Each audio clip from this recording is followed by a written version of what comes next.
Connect to your SmartBox and make sure you have your SmartBox Reference Guide installed and logged in. Go to the programming screen.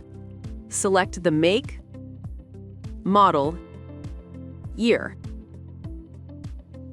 Make sure to read any important notes.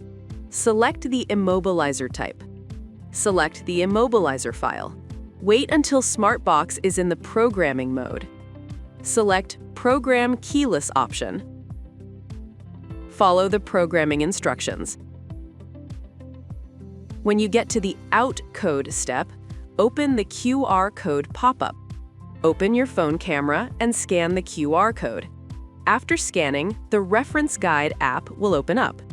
Follow the instructions and proceed with the payment. If payment is successful, you will receive the Incode.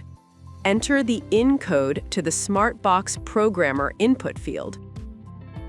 Final step, follow the next programming steps and you will receive the pop-up screen. Programming has been completed successfully.